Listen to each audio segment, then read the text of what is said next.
United Hearthstone League. My name is Cinder, and I am here with my homie supreme to my right here. Actually, that's my left. That's Appa over there, man. What's up? Homie Supreme. I like it. That's now my new title for every cast we do together. Absolutely. I am Cinder Sendant, joined by Homie Supreme Appa. Get that battle tag name change in as quick as you can. Oh my goodness. But that would mess with my branding for my emotes and stuff. Oh yeah, I'm I not sure. guess we can't get rid of the Appa. You're right about that. But we are bringing you tonight the one of the first matches for season 2 of United Hearthstone League. And if you're new to the United Hearthstone League, this is a combination, a gathering of all of the great content creators from around the Hearthstone community, from podcasters to streamers to some aspiring professional players. So this is a great league to get in on as far as spectating, and as the league grows, more people will get involved, and you want to be behind that. But for tonight, we have from 1600 Dust, Chris Plummer, Rock Bass will be matching off against one of the newest streamers in the Hearthstone scene, Mike Lowe, who is, as of today, a Twitch affiliate. So congrats, Mike. They're going to be facing off for week 1. And Appa, I think you have the lineups in front of you. What are we looking at tonight? Yeah, so Mike Lowe is bringing two very standard decks, or at least as standard as you can get for the first week of an expansion. Two of the generally accepted most powerful decks in Q-Block and Spiteful Druid. But he's also bringing a class with a twist. He's bringing Hunter, but he's not bringing Baku Hunter, which I think we all kind of accept as one of the stronger aggro decks in the format. He's bringing Secret Hunter. Ooh, I like it. It's not all spells. Okay. It packs copies of the Tracker. Stitch Tracker, yeah. Stitch Tracker. Mm-hmm. He's bringing 2 copies of those. He's bringing Deathwing, King Crush. He has 2 Bittertide Hydras. So he's really looking to kind of control the early game and then like flip a switch around turn 5 and start being the aggressor. Ooh. But he also has the value package that like traditional Secret Hunter brings. So sure. I'm really interested in seeing how this deck plays out because, I mean, I haven't seen it in play before, so I'm really excited. And then Chris, or Rockbase, he's brought some fairly standard lists that we've seen so far in how the ladder's shaping up. He's brought Baku Taunt Warrior. Mm-hmm. He's brought Even Shaman, which is Gen Greymane Shaman, and Baku Rogue. So his lists seem a little bit more standard, or his lineup seems a little more standard, I guess you can call it. So I think I would probably favor him here. Mm-hmm. But Mike Lowe's Hunter list is definitely his X factor here. That's the unknown variable that we'll be looking at.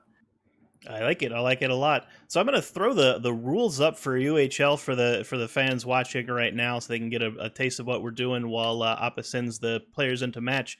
Now, this is a very unique format, and what they do is every week they have to play 3 classes in a best of 5 conquest, and from then on, for the next 2 weeks, those classes are locked out. So they have to play with 3 of the remaining 6 classes, and then in the second week of that rotation, the next 3 classes are played, and then they only have 3 classes left. So over the course of 3 weeks, all 9 classes have to be played before they can start over again. So that's why you're going to see some interesting stuff as the league goes on, like this Shaman list, which Shaman's not very hot right now. I mean, the Shutterwalk thing was a flash in the pan, and Shaman's down to tier whatever again, but they do have to play it, yeah. So hopefully we will get into this very, very quickly and see some of that tasty Shaman action. So I'm going to go ahead and see if we can get this match going as soon as I can get the spectator client moving. You'll have to bear with us. We're still a small operation trying to get off the ground here. We are an indie corporation. That's right. Indie cast, but it's a lot of fun. That's why stuff like United Hearthstone League is so cool, because it's people just coming together to do this because they love it, right? Yeah, and I don't know about you, Appa, but the excitement from the early fans of UHL has really kind of infected me, man. People are really excited. I'm really excited to be here because I knew of UHL last season. Mm-hmm. I wasn't super into it or like involved in the scene. but I got brought on to cast for season 2, and I'm really excited to kind of just hitch a ride along for the season. I'm excited to see how everything plays out. The format I think is really cool because a lot of classes just don't see a lot of tournament play. So I think just forcing everybody to use all 9 is really great. Yeah, and there's kind of a strategic aspect to it because you have to consider, okay, am I going to be playing strong classes this week or am I down to, the weaker classes? So do I open up that 3-week rotation with good stuff, bad stuff, a mix of both? And then you have to pay attention to what your potential opponent will be playing because you might be able to get a good read on what they're taking based on what classes are retired based on the previous week's play. So there's a lot of nuance that goes into lineup building in this format that I like a lot. But this is week 1, so it's kind of like anything goes for this week. All right, cool. I got Mike Lowe to open up his spectate because I think it was. Oh closed. Yes, remember players always be open to spectate. All right, we're heading in. And I see Druid and Rogue, and as soon as I get Rock Base up on the other side of the screen, we're going to enter the match screen. All right, here we go. Switching now.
All right, and we're just starting match 1. If the audio was cut off there for a moment, I apologize, and Appa, I apologize for cutting off your brilliant analysis for turn 1. But both of these players off to what I would say are decent hands to start with. Rock Base showing that Leroy early on in a mid game swing with Vilespine Slayers, but I would say good starts for both of these players. Yeah, I think Mike Lowe has definitely picked up one of his most important cards in Greedy Sprite because it's just a wild growth that allows you to contest the board at the same time. But he's really going to want to pick up a Spiteful Summoner at some point here because he does start getting outclassed pretty quickly by Rogue because of the amount of pressure that they can put on. Mm-hmm. And his hand is fairly low impact. He has some utility minions right now, but they're not very impressive in stats on their own. Gluttonous Ooze will break a weapon like it just did, but it is just a 3/3. And Spellbreaker, while it does silence something, and silence is very important. Look at this. The Blink Fox, the new addition for Rogue in this expansion, picks up Dusk's Fallen Aviana from the Druid class. Oh, the memes might be spicy already tonight, Appa. I'm not sure Rock Base is gonna want to play that one against Spiteful Druid. Maybe but not. We might see some good memes. Yeah, here. you don't want to see a 0 mana Spiteful Summoner play behind Aviana. And also this inclusion of the Kobold Apprentice I find interesting. Maybe a little nod to the wide aggressive decks that can be seen in this meta. Yeah, one of the tougher matchups I've found with the aggressive decks is the Paladin, either the even or odd Paladin, and Kobold Apprentice really helps kind of act as like a pseudo Flame Waker and clearing up a board of really small minions. Yeah. We're seeing Mike Lowe take advantage of these double Gluttonous Ooze in his list, which is actually fairly important here because it kind of mitigates the amount of tempo that Rock Base gains from the hero power and also gains him life, which will be important later on as the game drags on late. And Rock Base utilizing those Glacial Shards to prevent Mike from picking up the extra mana from the Greedy Sprite, although the Kobold Apprentice is now going to give it to him, and Mike Lowe's going to be going into 6 mana here. That's the scary turn for this deck. But this is securing the board here with the dagger hit and the trade. Mike Lowe, no great play here on turn 6. Going to have to go with the Stonehill. Yeah, and from Rockbase's perspective, going into that turn 6 is scary against Spiteful Druid, but he also does have the South Sea Deckhand plus Vile Spine Slayer combo, so he could take out any of the large minions that Spiteful Summoner would produce. So I feel like Rockbase has probably got to be feeling pretty good about this one. Yeah, he's going to be able to secure the board here. The Stonehill doesn't really challenge the board. Vile Spine Slayer is going to go ahead and remove that taunt from the face, and going to deliver 7 damage downtown. Mike picked up a Rotten Apple Bomb off of the Stonehill, which is not a bad pickup. Gives him a little bit of health, challenges the board, but I think 7 mana. He's really tempted by Malfurion here. Yeah, I also really like this Vile Spine Slayer play from Rockbase last turn.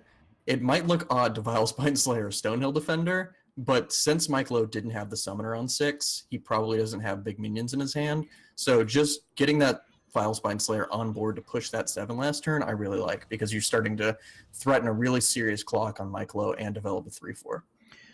The Kobold Apprentice delivers just a single point of damage to one of these Scarabs, and Rockbase is going to have to rely on trades and weapon in this SI7 to get these taunts out of the way and continue pressuring Mike's life total, which is at 27 right now.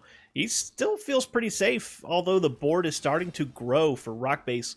Mike Lowe's going to have to find a way to survive to turn 10 to get behind that Ultimate Infestation. Oh man, this is a really awkward turn. He would have liked to pick up a cheaper minion so he could play 2 cards in one turn. As of right now, the only 2 cards he could play in this turn to get back on board are double Spellbreakers, and that feels bad. So it looks like he's going to have to resort to Hero Power plus Apple Bomb to try and stabilize this board a little bit. And Mike smartly removing that Vile Spine Slayer from the board. You don't want that being Shadow Stepped back into the hand. But he's going to get the bad news eventually that Rockbase has the second one in hand already. And Rockbase picking up quite a bit of damage in hand now. 6 from Leroy and 4 from Coldblood. That's 10 damage to go. That's if he can find a way to get through these persistent taunts, he's got quite a bit of damage ready to go. And, yeah, the second Rockbase smells weakness, Mike Lowe is going to get hit really hard. And our good friends are letting us know past the 5-minute delay that we lost our mics. Yes, much appreciated, friends. It is under control, though, as you will find out in 5 minutes. So Mike Lowe having the board cleared and is going to have to resort again to the hero power, plus a fairly weak play, the Saronite Chain Gang, to clean up the board. Although this does challenge what's remaining of Rockbase's board. Ooh, and an Ironbeak Owl getting pulled in to possibly silence a taunt as well. So this game has taken a very interesting turn. Earlier, about like 3 or 4 turns ago, we saw Rockbase just completely dominate the board. But right now, his hand is full of just a Vile Spine, this Ironbeak Owl, and then fluff. Because he doesn't want to play this Leroy or this Coldblood until it's pretty much guaranteed to push a lot of damage to the face. And he doesn't want to play this Aviana, like, hardly ever. So he's working off of 2 fairly situational cards in the Leroy and Coldblood. So Mike Lowe might be able to stabilize this game with this Ultimate Infestation on this Vile Spine Slayer right here. It's going to gain him 5, draw him 5 cards that he can use for resources to swing him back into this game, and also present a 5/5, which is important for contesting the board. And at this point, Mike Lowe actually has the board back, even though it looked like Rockbase was in a really good spot to start really pushing damage to end this game a few turns ago. Yeah, Mike now sitting on a full grip, is now out of lethal range from Rockbase's hand, so he will live to fight for the board. Spiteful Summoner getting picked up off of the Ultimate Infestation. That's a huge, huge pickup for Mike Lowe. He's been needing that all game. That's the power play for this deck, with the 10-mana minion pool being dwindled down to just 5 options with the rotation. Spiteful Summoner in Druid is guaranteed to get, I believe, at least an 8/8, if not a 12/12 from Tyrantus. It's a 7/14 and oh, that's right. Yeah, the Ultrasaur, of course. Yeah, the old Ultrasaur. This game really has taken such an interesting turn. I'm kind of blown away by this. It's like, I don't disagree with Rockbase's play in like running out Oh the my vials. goodness! Oh my gosh, Aviana memes are coming in. What we were saying, no, picks up the other Spiteful! the second Spiteful Summoner gets picked up off the top of the deck. Mike's going to be able to play them both here. But Oh my that goodness. assumes that he survives whatever potential burst play that Rockbase has out of his hand. So Mike has to consider this carefully. He can't be too greedy. First Spiteful coming down, guaranteed to get it. We need a drum roll here. And he gets Deathwing for Deathwing. 12-12. Deathwing means business right here. Now, I don't think any of the potential minions have taunt. No, none of the 10 drops have taunt. So he does still have to address the board. Second Yes. Spiteful Summoner comes down. And Mike knows that both of the... it's an 8-8 from Emerus. Mike knows that both of the Vile Spine Slayers have been played. There's no hard removal left for Rockbase. At least he doesn't hope so. But he still has to protect that face. He needs to get not too... He doesn't need to get too cute here. So it's good that he's armoring up here to just kind of close the only out that Rockbase has in this game, which is a ton of burst damage out of nowhere. And sitting at 19 against... How much damage does he have? He has 10 from Leroy, 15, 16. So it looks like he'll be able to close this one out. Yeah, he would be... Let's see. What is that again? It's 4, 6, 12, 16. Yeah. So he's not quite there yet, but if he had a second Cold Blood in hands, another charge minion, this would be game, despite that amazing turn last turn. And with Rockbase having almost nothing in hand now, just 3 cards, that Aviana is not that effective. Rockbase, he sees that there is no out here, there's no way to stop this damage from coming in, goes ahead and bumps into the Deathwing to start the end of the game from going, and that's going to bring Mike the first win of the match. He's going to go up 1-0 in this series. Man, that Aviana, I can't say that I blame Rockbase. He really had nothing left to play in his hand. May as well, swing for the fences, right? Yeah, that was... I really like the line that Rockbase took in recognizing that he really needed to start pushing damage with the Vile Spine Slayers, but it was kind of punishing that Mike Lowe got to use both of his Spitefuls right after he used both of the Vile Spine Slayers. So he didn't have any hard removal for the giant minions. But I like the line that he took in recognizing that he needed to close this game out because his hand it didn't have a lot of value, and he really needed to maximize his hero power and the Leroy and the Cold Blood. And I like the line he took, but it just didn't end up panning out for him. Not at all. But we're only just getting started here, folks. Rock still has potentially 4 more games to try and take the series away. And as we're getting ready for the second match, I want to let everybody out there watching know that United Hearthstone League is a patron-supported enterprise. This is starting from 0 and being built from the ground up by some very amazing people who are really committed to bringing the community together to have a lot of fun with a format like this.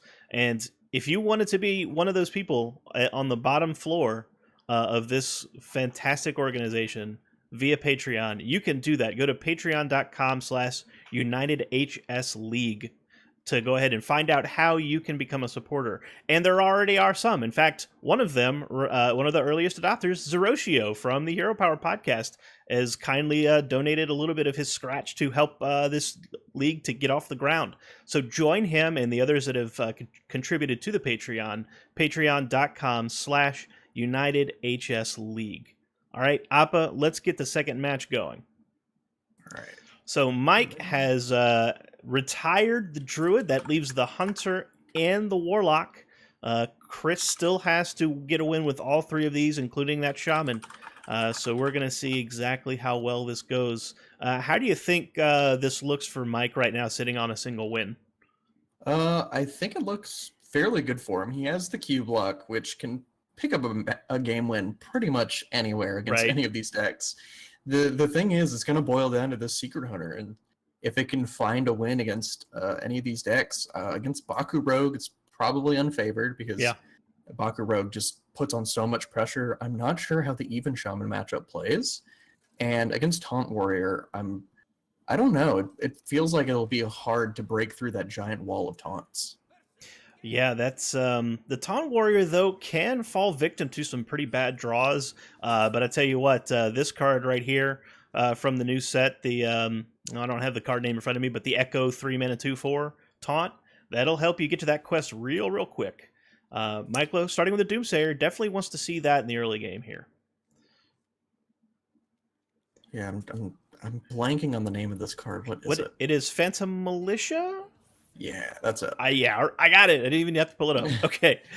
Michael also running the Gnome Ferratu, which is super interesting. That could potentially cause some havoc for Rock Base if he hits an important card. But Taunt Warrior not really reliant on combos. It's got quite a bit of redundancy, so I think he's got room to lose a couple cards off the top. Yeah, Taunt Warrior is a very straightforward but powerful game plan. And Gnome Ferratu, if it's not picking apart specific pieces, it mostly just puts your opponent into fatigue a little bit faster. And I don't think this is where this matchup really goes. This matchup's going to revolve around Rock Base holding a brawl until after Gul'dan, and then start picking off things with the Ragnaros hero power every turn. Yep.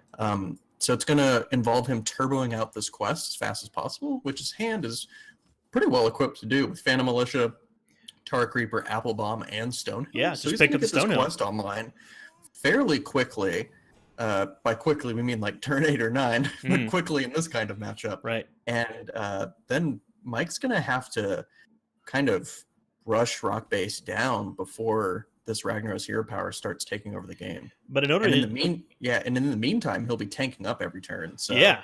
I mean, in order for Mike to put on that pressure, he needs either a skull or a lucky pull from that possessed lackey. And so far, there's no easy way for that lackey to trigger out its recruit from the deck. And as you said, Rock Base just not armoring up, tanking up every turn to put himself out of burst range from like a cube combo or something like that. Yeah, this the Taunt Warrior, while it's developing its taunt minions and kind of sculpting a hand with cards like Stonehill Defender, like Tar Creeper to alleviate pressure, it is tanking up almost every turn. So it's gaining 4, then it's at 8 and 12. And then like at a certain point, you just look up, it's like they have 30 armor. I have to deal 60 to them. Yeah. And like in the meantime, they're also hitting you with 8 every turn from their hero powers. So you're like, oh my goodness. See, there are some people watching who I am sure are newer to the game and don't remember Justicar Trueheart, who upgraded your hero power, and she cost 6 mana, but she did that from turn 6, maybe 7 or 8, and tank up was still good enough back then. Now they get it from the beginning of the game, so there is so much survivability for these Baku warriors. And looks like Mike Lowe did not get the flip he was looking for off the possessed lackey. Voidlord coming out of the deck. I think he really wanted to see one of those Doom Guards to start putting on some pressure. Yeah, you really want to see a Doom Guard, but Voidlord is still okay. It's not the biggest clock, and by itself, Rock Base will still even gain 1 a turn from tank up, but it is sticky, and it presents a little bit of a problem for the Taunt Warrior, in that they eventually do need to remove it, because it will clear a minion every single turn, and it also has taunt, so Michael is not going to be taking damage from these minions. It's just going to kind of be a stalemate on the board, while each player tries to sculpt their game plan to be as effective as possible. So it's really going to come down to if Mike Lowe can probably find a Skull of the Minari before Rock Base finishes his quest. Yep. Gnome Ferratu picks off one of the Reckless Flurries, one of the new clear options available for Warrior.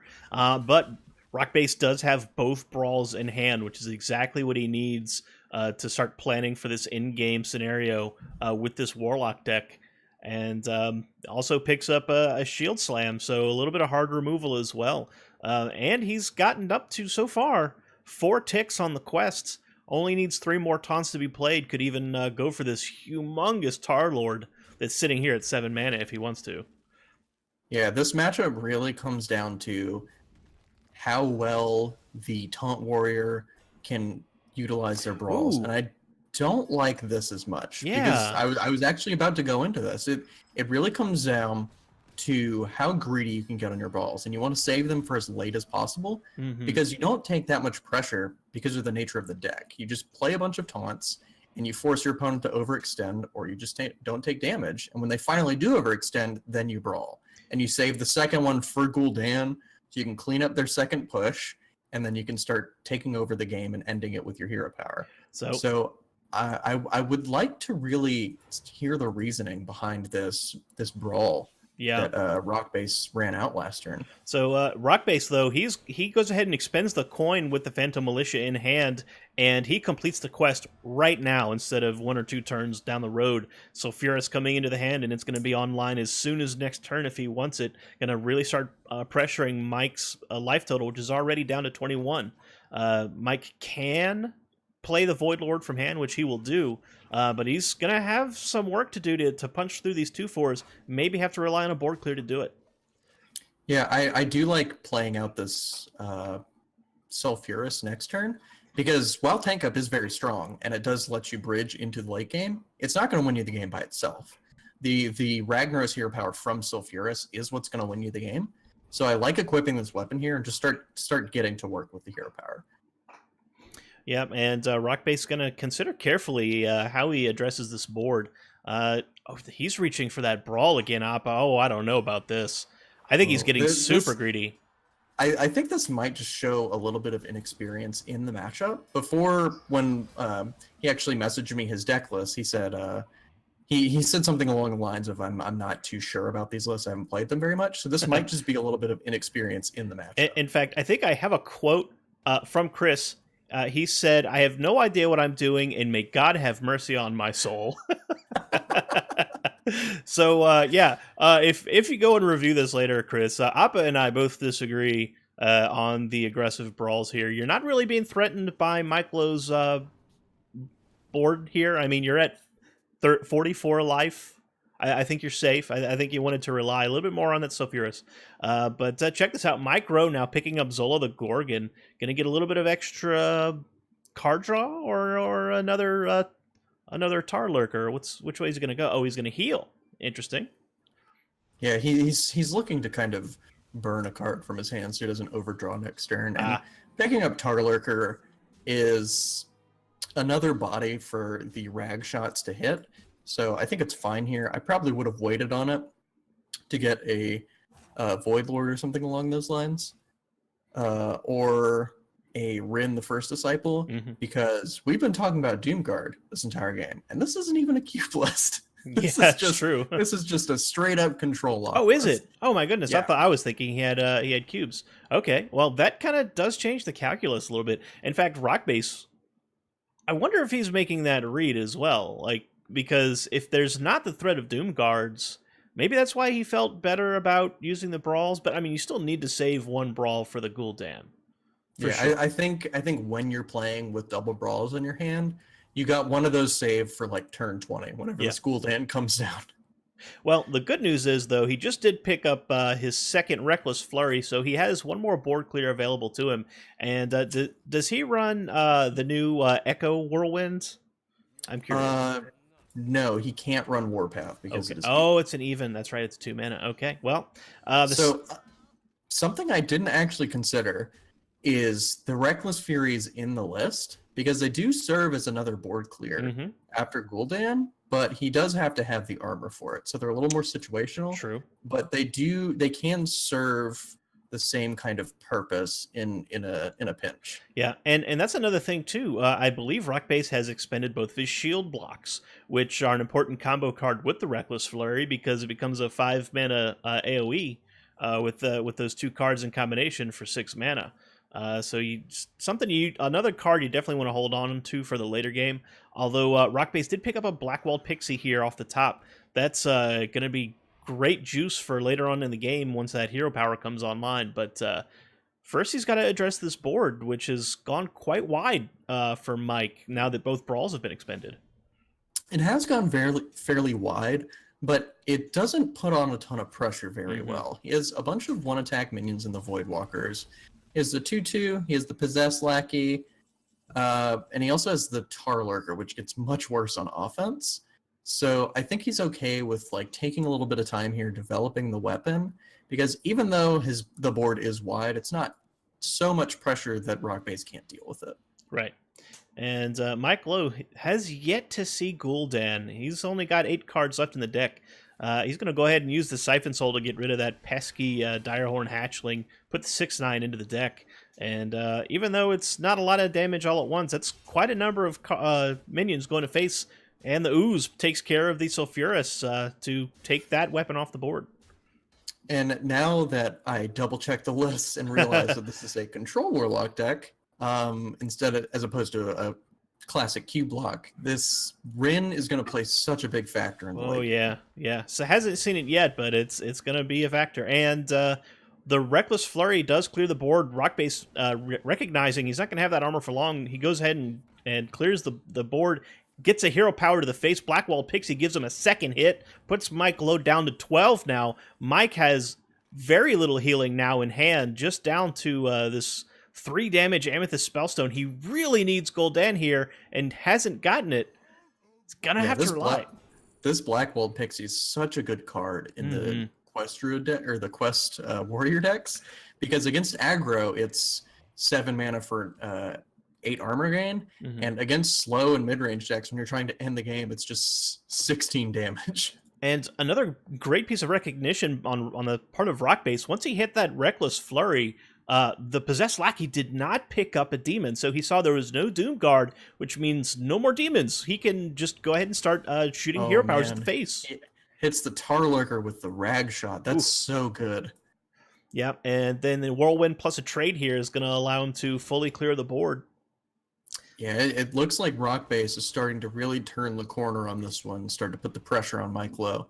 Mike Lowe's really looking for this Gul'dan. He still hasn't found it. He's found the second Spellstone, and he's kind of treading water right here, really. Yeah, really no threats remaining. He can play down the Primordial Drake, clear the Pixie, and that Tar Lord's not going to be able to clear through it, but that's a 50-50 on the Rag Shot to just clear the Primordial Drake for 2 mana. So it's not a great play from Mike Lowe's perspective, but what else is he going to do here? This is very difficult. At these points against Taunt Warrior, you want to play big minions to kind of soak up damage from the board that they're presenting, but the big minions can also die to these Rag Shots, which is just like such a loss of value. So you really want to get this wide board, which is why Gul'dan's so important. He gives you the Drain Life hero power, plus gets you a wide board and gains you armor against the Rag hero power. So he's really hoping for this to be his next card. If it's not, this might just be over. Yeah, Fiery War Axe gets picked up. Rotten Apple Bomb also puts in more than enough damage for Rockbase to finish the game. The Lich King is picked up. That's not Gul'dan. It will soak up a little bit of damage, but I think that is just lethal if he makes that play, Appa, because there's 8 damage to put into the Lich King, and then the Rag Shot can go face or vice versa. I think that's it. He has a way to not die if he double Spellstones the Apple Bomb.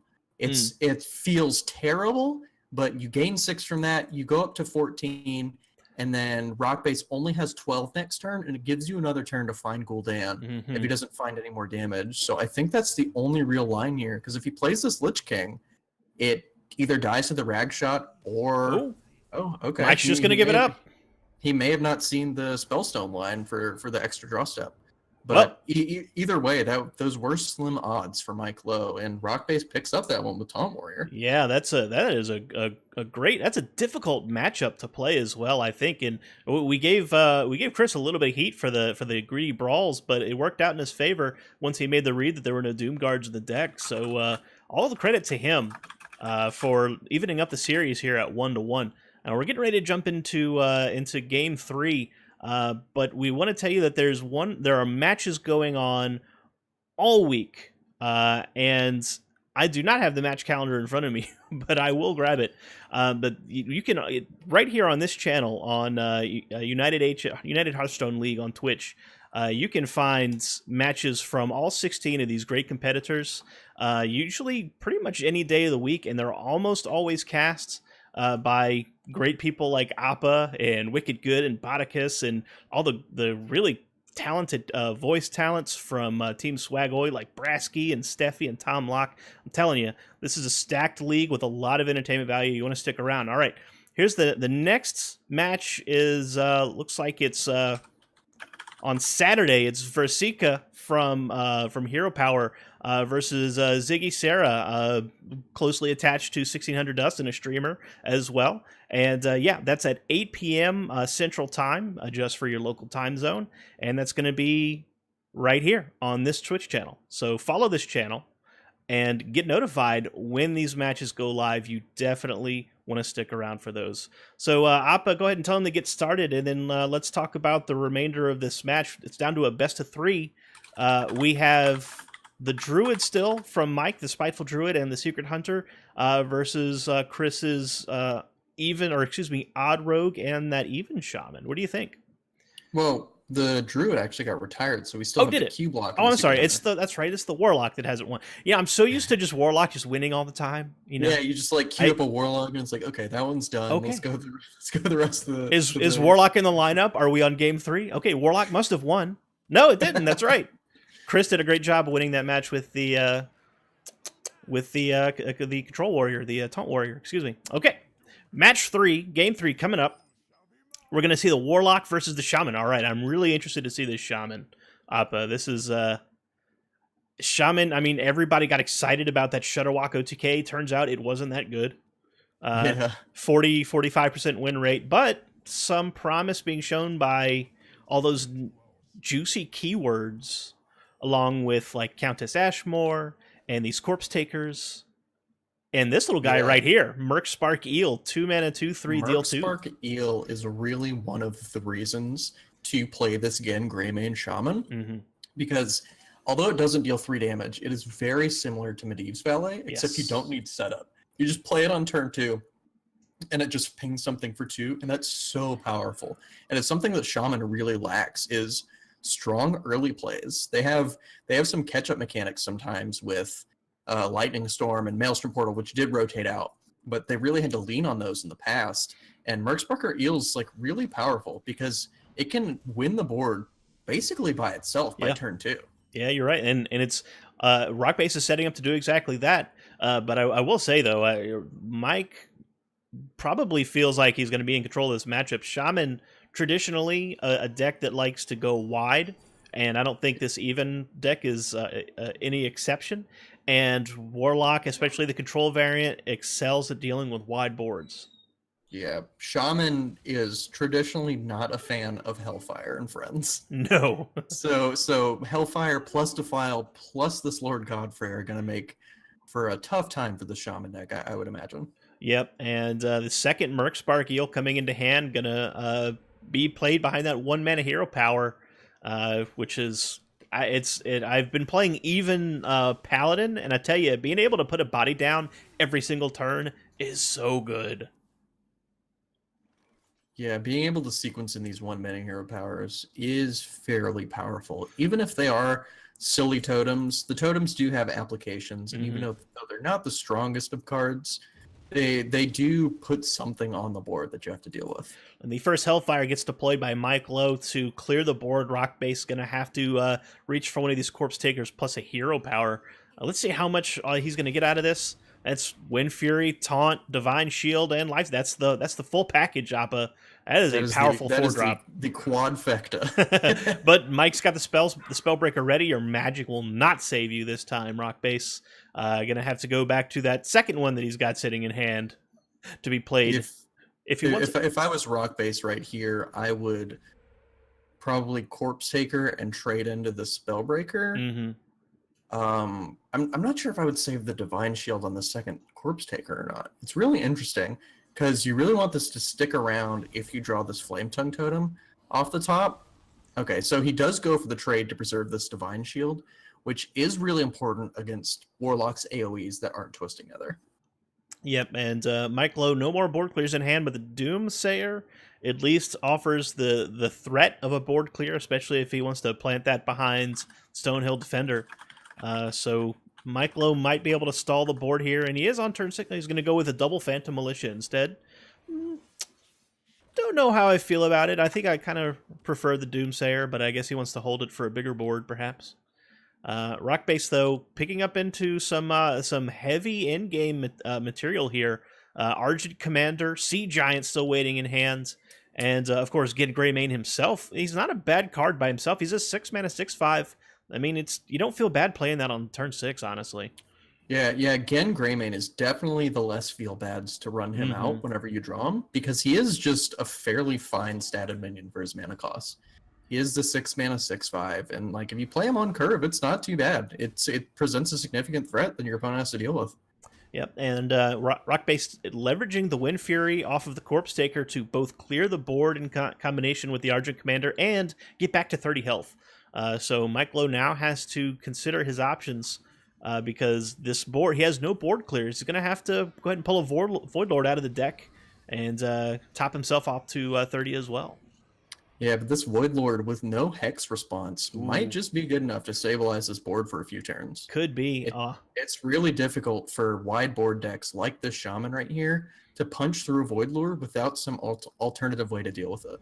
Yep, and Rockbase, he did have the opportunity to play that Flame Tongue Totem to... Oh, it looks like he's going to coin it out anyway, and that'll help him trade down this 3/9 body. Although if I may be mistaken, Appa, but check my math, but if he played the Flame Tongue first, would he have been able to play the Sea Giant without the coin? Yeah, he could have also free rolled the Totemic Call Hero Power. Oh, that's true, yeah. It reduces the cost of Sea Giant by 1, so it's effectively free on this turn. So yeah, he would have been able to do both of those. And interestingly, Rockbase trades in the basic totem in order to perhaps play around Godfrey / Defile, and Void Walker is going to take care of that Flame Tongue Totem and block off the Sea Giant for now. Rockbase, though, still got a decent amount of power in hand, but those were his big plays there, and have not really done any damage with them. Yeah, it might look counterintuitive to run this Rin out right now, but this guarantees it popping if Rockbase doesn't have a Hex that turn. And Rin's such a powerful card in these slow, grindy matchups, which these can kind of boil down to. And Mike Lowe really does not want this Rin to get hexed. And now he's pretty much guaranteed this is Ari the Devourer, as long as he can kind of stabilize his board and keep the pressure off. So this Rin that he just threw down in this Doomsayer might just win him the game by itself. Yeah, that Doomsayer behind the Void Lord was a great play for Mike. It guaranteed him the ability to do exactly as you said, and start hitting 2 of those Seal Demons every single turn. Rockbase, so picking up Alakir the Wind Lord, going to put a little bit of board pressure, although Mike's at 30. Control deck at 30 is not where you want to see a control deck, especially one that has initiated one of its main win conditions in Rin the First Disciple. Oof. Uphill climb for Rockbase. I like the little oof afterwards. This is a toughie. Yeah, this is not looking great for Rockbase, and this is kind of what I was worried about with the Shaman deck. Is that's a fairly solid early game into a mid game, but the problem with Shaman right now is when you're trying to accrue incremental advantage against a deck that is running out Void Lords on turn 6, you might be trying to do the wrong things. Yep, and Mike Lowe not able to get a full clear, no board clear in hand, and leaving a couple minions on board. Rockbase could have run out, and still can run out the Defender of Argus here. To start building a bit of a wall and start trying to fight back on this board, but he's on the defensive foot against a control deck, and it's just not where you want to be. Yeah, he's also held this Acidic Swamp Ooze for a while, and I would like to see him play it out here, honestly. I don't think he can beat a Hellfire or a board clear because he's so resource light, and if he's really thinking about this, and a heads up play would be realizing that Mike Lowe is not on Q block, which means he's not running Skull of the Minari, most likely, because the control decks don't run it. Most of the cube decks do. So this Acidic Swamp Ooze that Rockbase is holding really isn't going to do too much this game. It's just going to be a 3-2. So I would have liked to see him run it out this last turn as a body to start pressuring Mike Lowe or contesting this board a little bit. Yep, and Mike has now won the board more or less with the Seal Demons And he has played the final seal that gives him Azari the Devourer, which will destroy Rockbase's deck. And Rockbase has not been able to draw any cards with this deck. No Manatide Totem, nothing like that has come out, and he's only halfway through his deck. 14 cards burned is gonna be the beginning of the end for Rockbase with only 3 cards left in hand. Yeah, this is another weakness that I see in this even Shaman deck, is that it has no card draw. Like, it has none of the power cards in like Hex or even Volcano to like get back on the board sometimes. You do make sacrifices for the strong early game, in that your mid and late game does get a little bit worse whenever you cut out the even or the odd cards that are very powerful and traditionally played most mid-range Shaman builds. And this Azari is going to come down, and all Rockbase has to work with is this 1/1 totem, the Stoneclaw totem, this 2/3 Defender of Argus, again Greymane, an Acidic Swamp Ooze, and a Stormforged Axe. And against a hand with Lich King, Siphon Soul, Spellstone, Void Lord, and 14 cards in the deck. Yep, Mike can now clear the board more or less at will, challenge it at will, draw more cards to pick up more stuff if he wants it. Mike Lowe is literally and figuratively holding all the cards here.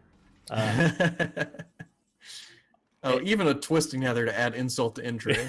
Yeah, I would not be surprised to see Mike Lowe Siphon Soul the Stoneclaw totem, but just to send a message. Right. But no, he goes ahead and makes the trade and picks up Gen Greymane with the Siphon Soul. And Rockbase... This is going to wrap it up for this one. Yep. Looks like the wall plate's coming out, and faceplate explodes. Great. Yeah, so we're getting into the unknown variable here, is the big secret hunter. Yeah. Which also, upon closer inspection, you know what else it runs, Cinder? What's that? It runs 2 copies of Alarmabot. What? oh wait, I see. Is he running Imerus?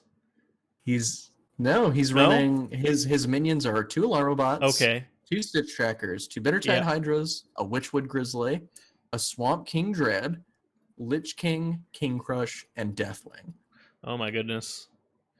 So I was interested to see if he was running Imerus to like double the stats and then Alarmobot it out on the next turn, but yeah, I guess not. And Appa, let them know they can go ahead and play out the rest of the match. We're done with our announcements. No more Talkstone. We're just going to cast the rest of this series. Alarmobot, though, I don't know how I feel about that.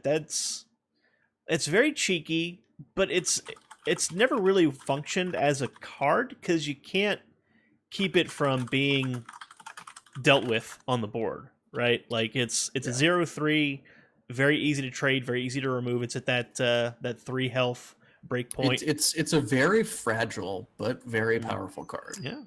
And most of the time when you see it does look like a meme. Yeah. Because it's a meme.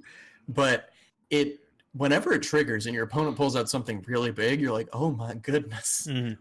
Well, I tell you what, Mike needs to be the defender here in this matchup against this odd rogue, and double explosive trap plus a spellstone is about as good as he wants it to be.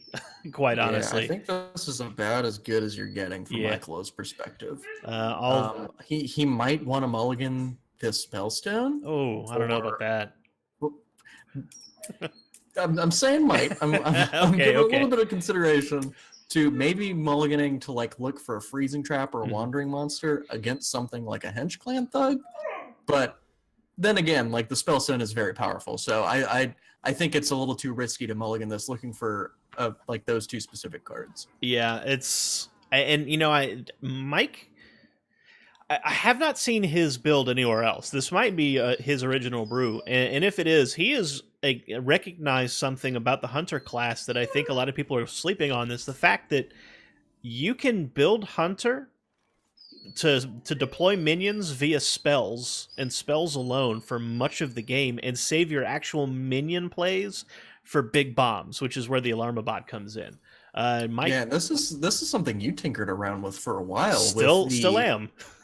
Yeah, with the Recruit Hunter decks with King Crush and the big dinosaurs at the Yep. top end, right? Yeah, in fact, as of right now, that deck can OTK on turn 7. If Oh my goodness. yeah, it's not something that happens often. You usually just you're just going to hit him for like 15 or 20 on turn 7, but you can OTK with that deck. But Mike Lowe deploys. I'll tell everybody about that later. Mike Lowe he deploys the first explosive trap to get that Spellstone start kicked off. Is not the minion he wanted to put it up against. All it did was eat the Divine Shield, but it did allow him to guarantee a 4-wolf Spellstone on turn 5. And a 2/4 body here with Leok is not bad. It's difficult for Rock Base to remove with what he has in hand. But tell you what, that Hinch Clan Thug is... that is the new questing adventurer for Rogue, I feel like. He is such a good card. If you don't remove him on the first turn, he just gets way out of control way fast. Yeah, scaling minions have traditionally been very, very powerful. And ones that come down early are even better. And Hench Clan Thug really hits all of those marks that you want in an aggressive minion. Comes down on 3 or 2 sometimes with the coin, and then it starts putting a lot of pressure on your opponent, and it demands an answer right away. And if you stumble, you're probably going to lose. Yeah. But Mike Lowe did not stumble. He had the kill command, so it looks like he'll still be in this one. Yep, and Rockbase going to have to just deploy the Kobold Apprentice on 3. Feels kind of bad. He could coin out a dagger here and clean off the Leok if he wants to. He's going to opt for the Glacial Shard. Clear, you hitting it on face, anticipating maybe a bow charge. But this is interesting because Mike Lowe hasn't played a bow, and I think he would have played it at this point. I like this from Mike. I really like this. I like this considering the contents of his hand. He has the fully upgraded Spellstone. He has this Swamp King Dread, and he has this King Crush, which represents a ton of damage. Yeah, you're right. And Rockbase is going to lose one or both of these minions, depending on how he attacks into this trap. So Mike Lowe could really swing this in his favor. I'm not sure how I feel about that kill command play. It was aggressive to say the least, but I don't know. Like, I'll see how this plays out. Maybe Mike Lowe just sees a line that I don't see and is really looking to turn up the gas here. Well, putting one of the things that I've learned experimenting with this class as much as I have, if you have a beast on board and you're not going to get one for a while, you want to just dump out that 5 damage if it's going to get you to an in-game position. Because now he's going to deploy 12 damage on board. Next turn he's going to drop another 9, and then after that another 8 charge. So this is a 2 or 3 turn lethal scenario, and he knows full well that Rockbase cannot clear 4 wolves. So he knows some of or all of this is going to face.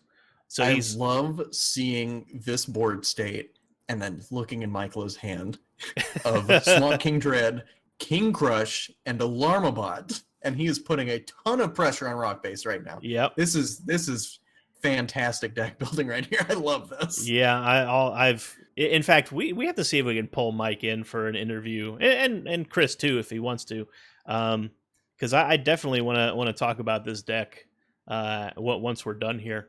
But first we gotta get through this match. Rockbase considering carefully how he's gonna deal with this board. He's not. He's going full face. He's gonna say, "I'll race you," but Appa, I gotta tell you, I don't think this is a race that Rockbase is gonna win. He's initiating this race, and he is in a horse-drawn carriage, and Mike Lowe is in a Ferrari right now. And if he's gonna lose this one, if you want to talk about bad flips, last turn Chris drew Baku, which is the only beast in the deck besides the Ironbeak Owl, and then the Fox gives him Kathrena, which could have summoned them both from the deck. So yeah, absolutely. That's talk about feels bad. Oh, and he draws the other Ironbeak Owl. Oh, no. Oh, Chris. Oh, my goodness. So, yeah. So, Mike Lowe decides to go ahead and trade the board, which I'm okay with. He's still in the lead on the board. He's still setting up basically a 1-turn lethal here if King Crush gets pulled by the Alarmabot. This is so cool how this Alarmabot is playing right now.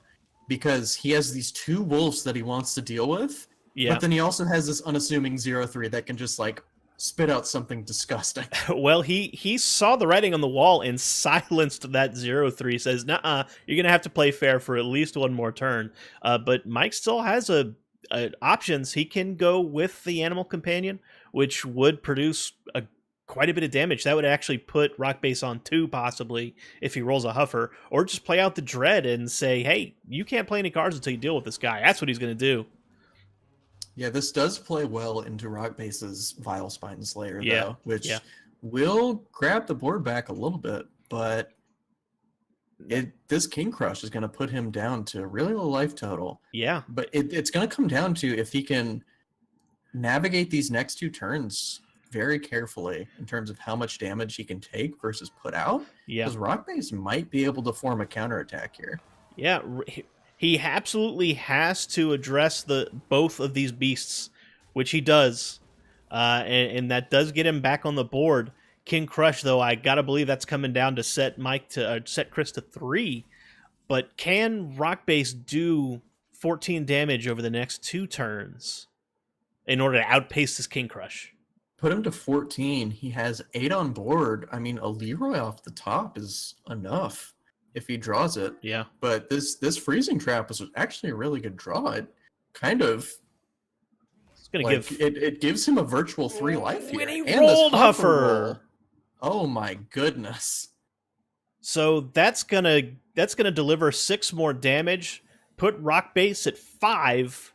Freezing Trap's gonna protect the face from 3 damage, but it does put a Vile Spine back in Rock Base's hand. But at this point, it doesn't matter because and this should be it. Yeah. This King Crush for lethal. Yeah. There's no burst damage in Rock Base's hand. It's all utility or just trash. I'm gonna be completely honest with you. Whenever I signed up to do casting, I did not think I was gonna cast a board that had a Silenced Alarmabot and a King Crush coming down for lethal against an aggro rogue. Blink Fox's Kathrina. Oh, he does have another beast. Oh, it's a Dire Mole, of course. It is astounding, Mike. I agree. And Rock Base probably thinking he has the board. He has a 2-turn lethal setup here. Bum. Bad news.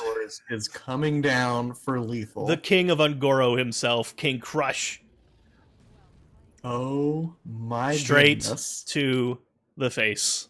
And I like how a finish. Mike hesitated for a second to savor that, and I applaud you for that, Mike. Well played. 3-1 series win for Mike. What a great start to Mike's career here in United Hearth League. He's Chris, of course, played last season in season 1, kind of the beta experimental season. Mike's the newcomer, but man, that's quite an opening, Appa. I am impressed.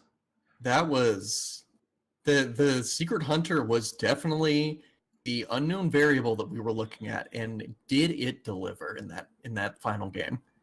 Yeah, it sure did. And since I'm using Discord to show your face to the world, if you want to see if you can grab Mike for a quick word about that Hunter deck, I'd love to talk to him about it. And we'll see if we can track down Chris. I'm sure they're both just hanging out in the UHL backstage lounge on the Discord, as it were.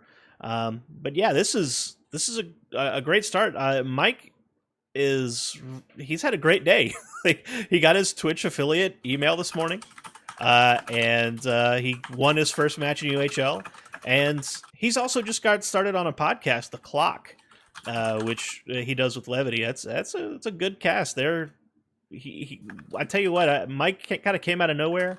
Started following some various casts and players, and started just talking to everybody in the community. And then all of a sudden, hey, by the way, I'm doing my own stream. I'm podcasting. I'm playing in a publicly cast league with all these other podcasters and players. And just like that, Mike becomes a fixture in the community. Nicest guy in the world too. And Chris, you're also very nice. I don't want to leave you out of that conversation.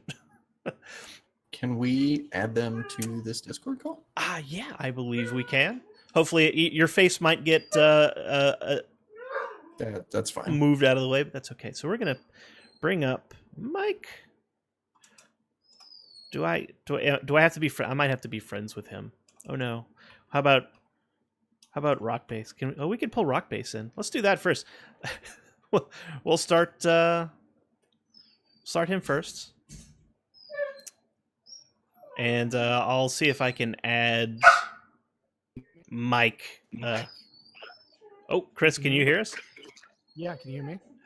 Getting a little feedback, but we can hear you. Yeah. Let me turn the volume down. So, Mm. you know? Nope. Well, I heard. Okay.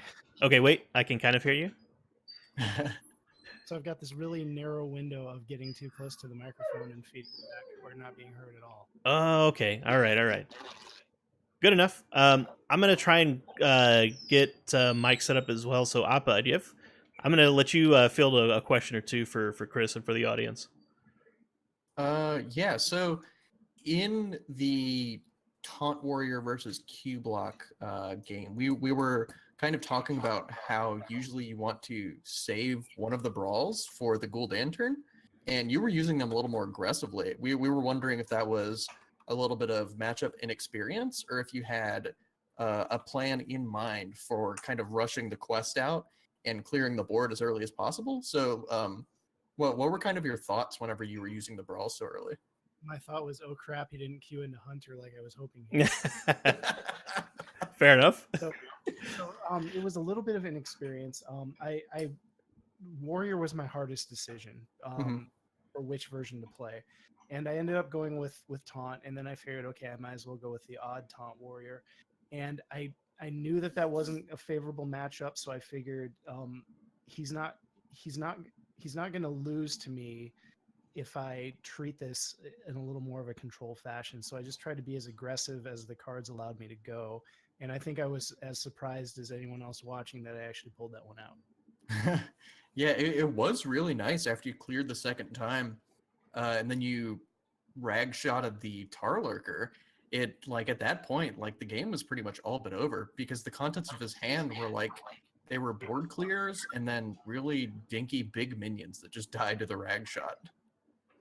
Yeah, and it was one of those things where it's just, like I said, I knew that we've reached the point where he's just so much more powerful than I am, and I kept every turn I kept waiting. It's like, is this the turn Gul'dan comes down? Is this the turn Gul'dan comes down? Because I knew the second that happened, I was done. And so with that in the back of my head, it's like, just go for it, and you snatch victory from the jaws of defeat, basically. Yeah, sometimes you just like go for the really aggressive lines and it pays off. One out of 3 times. What? Yeah, we were also waiting for the Gul'dan to come down, and it never did. Like I think he went through almost the entire deck and never saw Gul'dan the entire time. Okay. Bottom 7. Yep. And then how do you feel about the Odd Rogue? It's it seems to be, one of the strongest decks coming out, but kind of got outraced there by that Secret Hunter. Yeah, it was so I could blame some of that on my lack of experience with it. Rogue never treats me very well. You can talk to Ridiculous Hat about that. Rogue and I a love-hate relationship. When it works well for me, it works really well, but a lot of the time it's just a class that for some reason kind of eludes me in a lot of ways. So I knew I wanted to play it rather early to kind of try and get it out of the way as far as with the 3-week schedule we have with all 9 classes. And so I queued it first because sometimes Rogue can just kind of steal wins away from you, which is pretty ironic given what the class is designed to do. That second game 4 with it, it just felt like it just wasn't giving me what I wanted. And I tried to switch on the gas again to race, and I knew that it was going to be a losing venture. I was grateful to have the Ironbeak Owl so that I could shut down the Alarmobot. But I tell you, Blink Fox was trolling me tonight, something furious. Yeah. Oh my gosh, you hit the Catherine off the Blink Fox, and then you drew the Baku and both your owls. Yeah. So you had the Docker Mole left. Let's see what we can do here. And it was, I relegated at that point. It's like, play it to a tempo play and or just on curve, big body, and I did, and it just didn't work out. But they were great games. Yeah, and we're still waiting for Mike to get that friend request in. So, Appa, you got anything else for Chris before we switch over? Not really. How did you feel about the even shaman? Because whenever I've seen it played, it has a fairly strong early game, and then it gasses out like very, very quickly. And then like whenever it's in the late game, it looks like it's a fairly underpowered mid-range deck, in my opinion. It's extremely underpowered, especially late game. And honestly, my hope with that was to try and I guess make him mulligan into thinking that I was bringing Shutterwalk or something like that. And again, it was just, I know I don't want to play Shutterwalk. I don't want to put the stream through that. What other options were available to me? I thought about going straight odd with all three, but the even one, it was working out okay for me. But you're right on the nose. You got to win quick with that deck, and you know, you pick your classes and then you see what your opponent has brought, and it's like, okay, so I picked Shaman, and it's there's late game is not in my favor, so I kind of knew that was going to be a dead deck, almost, unless something really miraculous happened. Yeah, and the I think the only way to kind of flip the matchup into your favor a little bit is to draw Hex, and we just didn't see a Hex from you in the Q block game, which is kind of unfortunate. But that's just kind of the way it goes sometimes. Yeah, and I'm staring at my deck list and going, man, a Hex would be great. And then Yeah. Would have been a transform effect so powerful in this meta right now, I think. So yeah, that's something to consider for week 4 at the very least. At least week 4. Or ladder. Could do ladder. At that point, yeah. But no, so it was you know, just in general, it's trying to find that mix of what can I bring that I know is going to be powerful versus what my opponent's going to bring, you know, and especially at the start of a new standard rotation, there's that added, you know, it's not like it was last season where we knew that decks A, B, and C are the powerful decks that define the meta. In this, you kind of know that, but there's still a lot of mystery around it. So, you know, I did my experimenting and I played around with it a little bit, and I just kind of ended up going, okay, you know, it's week 1. Let's kind of poke at it and see what happens. And so that's why I went with the classes that I went with. Yeah, I really like your Baku Rogue that you brought, because like you said, if someone is playing with Rogue and like either they don't play it a lot or it doesn't treat them well, or they just have a tough time with it, like picking something proactive is very important. And it's a deck that's proactive. It has very powerful draws. But it just kind of didn't pan out this match, which is the way it goes sometimes. The other option would probably be like the Quest Rogue, which has a lot more polarized matchups. So I really like kind of buckling down and just picking the more powerful proactive strategy as opposed to the really complicated combo one. Yeah, in a deck in a tournament or tournament setting where you have bans and the meta is a lot more of a factor into what you do than, you know, like THL for example, and also when you have a team behind you that you want to make sure you're not quote unquote letting down, even though they'll be the first ones to tell you that you're not. It's just, okay, I want to experiment, I want to do fun stuff, I want to have a good time, you know, for myself and for the stream. And, you know, basically the only thing I did that was off, you know, off of the list that I found, and kind of, I made sure I tweaked them all so that I was being real conscientious of the fact that I want weapon destruction and I want silence effects. So, you know, the Tempo Rogue, I made sure that I had the 2 Iron Beak Owls in there, and I threw in Harrison Jones. It's just, okay. And then it ended up, I didn't even see it. He didn't even play a weapon with his Hunter build. And I don't know if he didn't draw one or if he didn't have him in his deck list, but, you know, that was really kind of shocking to me too, to, you know, I kept thinking, okay, this is the bow. It's not the bow. This is candle shot, and there's no candle shot. So yeah, it's just one of those really interesting things that sometimes happens when you play Hearthstone. Yep, the cards definitely worked in Mike's favor in that game 4. And Chris, I want to thank you for jumping on to talk with us. Good luck in future weeks. Hope to see you again real soon on stream. And thank you both for streaming. Yeah, absolutely. I'll talk to you later. Bye. All right, let's see if we can bring on Mike. All right, Mike, if you can hear us, say so. Hey, Mike. It's like being in radio again. Mike Lowe, your number is called.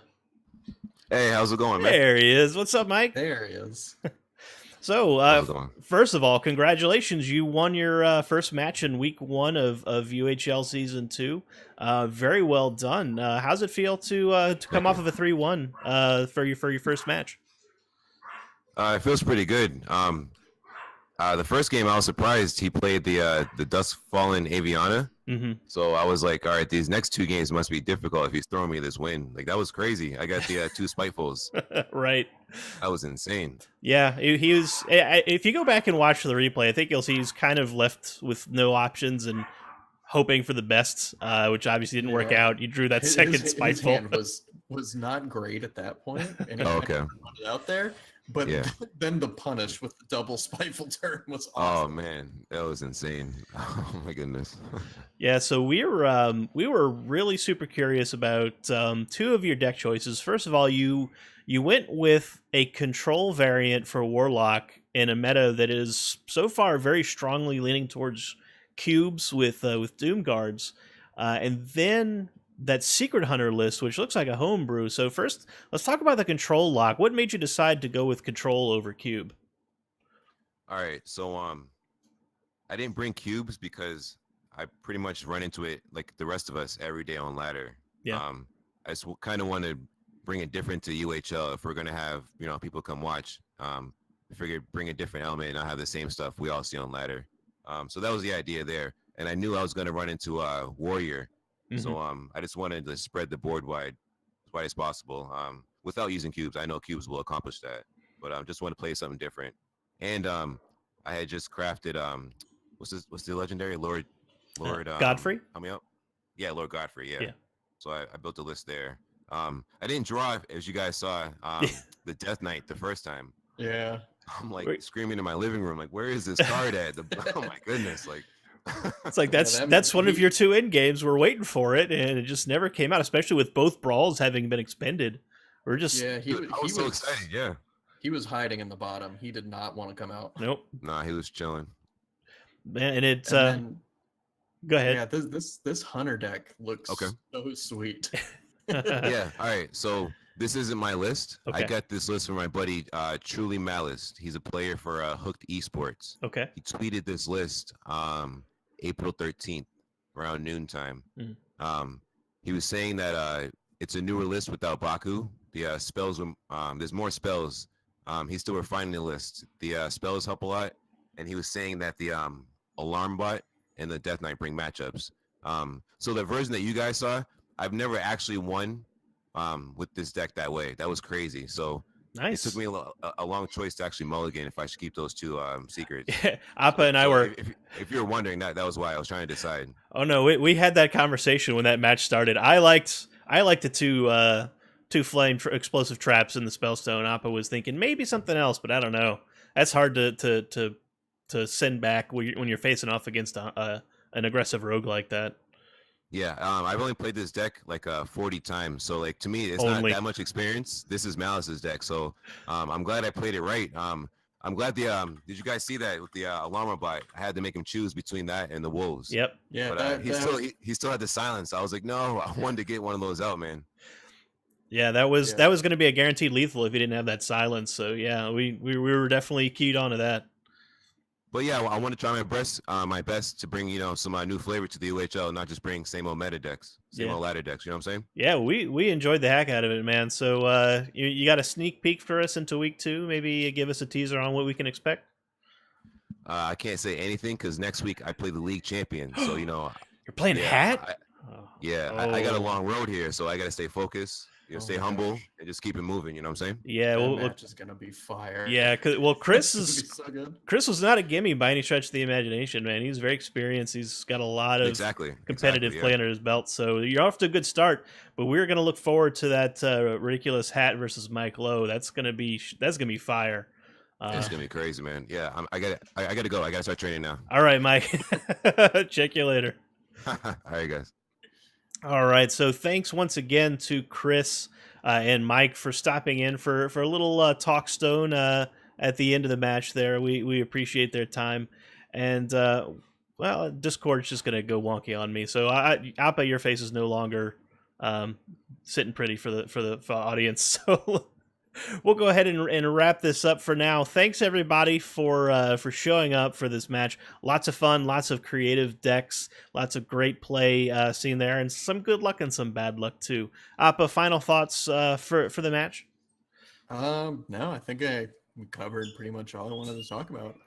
We're gonna be back on Saturday, right? For Sika versus Ziggy? Yeah, we are casting that together. All right, so yeah, we're scheduled for that at 8 o'clock Saturday. Yes, winning so hard. So come back for that, not for me, but come back for Versika and Ziggy, who are two of the most entertaining people in the Hearthstone community. If you don't follow them, go find them. They're followed by UHL, and I follow them, and I'm sure Appa does too. Go find, they're great people, and follow Mike and follow Chris as well. Follow all the players who are a part of this great league, because the entertainment value is going to be going for another 11 weeks after this one. I'm really looking forward to it. So for Appa and the rest of UHL, good night. We are going to see you in just 2 days.